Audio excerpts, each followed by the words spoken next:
छल और मोहब्बत की परछाइयाँ। रागिनी और संगीता एक ही घर की दो बहुएं थीं, लेकिन उनके बीच की खटास पूरे घर को परेशान कर देती थी। रागिनी, जो बड़ी बहू थी, घर के सभी काम खुद संभालती थी। संगीता, जो छोटी बहू थी, अक्सर बहाने बनाकर काम से बचने की कोशिश करती। सुबह की पहली किरण के साथ ही रागिनी ने पूरे घर की सफाई शुरू कर दी। रसोई में बर्तन धोते हुए उसने संगीता को आवाज दी, संगीता, आज सब्जी कौन सी बनाई जाए? संगीता ने आलस से जवाब दिया, दीदी, मुझे तो कुछ भी बना लो, मैं तो बस आराम कर रही हूँ। रागिनी ने थोड़ी नाराजगी के साथ कहा, तुम्हारा आराम कब खत्म होगा, संगीता? कभी तो मदद कर दिया करो। अगले दिन घर में एक बड़ा हंगामा मच गया। रागिनी का सबसे प्यारा गहना गायब हो गया था। सबको शक था कि गहना घर में ही कहीं है, लेकिन संगीता के बर्ताव से शक और बढ़ गया। रागिनी ने गुस्से में कहा, संगीता, क्या तुम्हें पता है कि मेरा गहना कहाँ गया?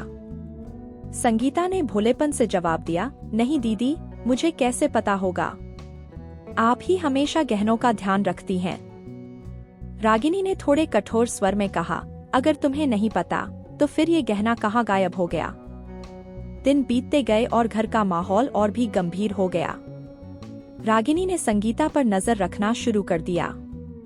एक रात उसने देखा कि संगीता चुपचाप रसोई में कुछ छुपा रही है। रागिनी ने तुरंत संगीता को पकड़ा और पूछा, ये क्या कर रही हो? संगीता ने घबराते हुए कहा, कुछ नहीं दीदी, मैं बस थोड़ी मिठाई छुपा रही थी। रागिनी ने संगीता के हाथ से डिब्बा छीन लिया और देखा कि उसमें वही गहना था जो गायब हुआ था। रागिनी ने क्रोध में कहा, संगीता, ये क्या है? तुमने क्यों छुपाया?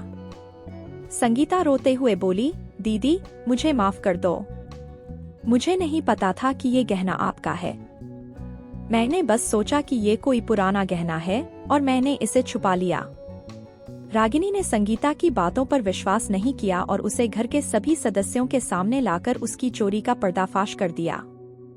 संगीता को बहुत शर्मिंदा होना पड़ा और उसने रागिनी से माफी मांगी। संगीता ने घर छोड़ने का फैसला किया।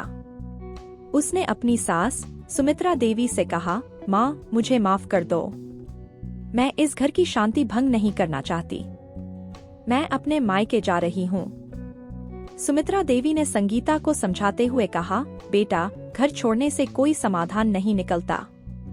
तुम्हें अपनी गलती माननी होगी और उसे सुधारना होगा। संगीता ने अपनी गलती मानी और रागिनी से फिर से माफी मांगी।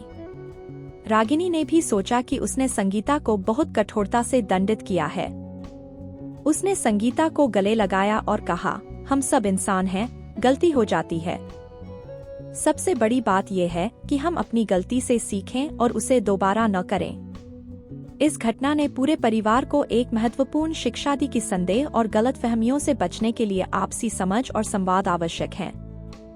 छल और मोहब्बत की परछाइयाँ एक ही छत के नीचे हो सकती हैं, लेकिन हमें सच्चाई और ईमानदारी को हमेशा प्राथमिकता देनी चाहिए। कहानी का अंत सुखद और सार्थक था। रागिनी और संगीता ने मिलकर घर का काम करना शुरू किया और उनकी आपसी समझदारी ने पूरे घर को एक बार फिर से खुशहाल बना दिया। सीख: जीवन में सच्चाई और ईमानदारी सबसे महत्वपूर्ण होती है। परिवार की खुशी और शांति बनाए रखने के लिए हमें एक दूसरे की भावनाओं का सम्मान करना चाहिए और हर मुश्किल को मिलकर सुलझाना चाहिए।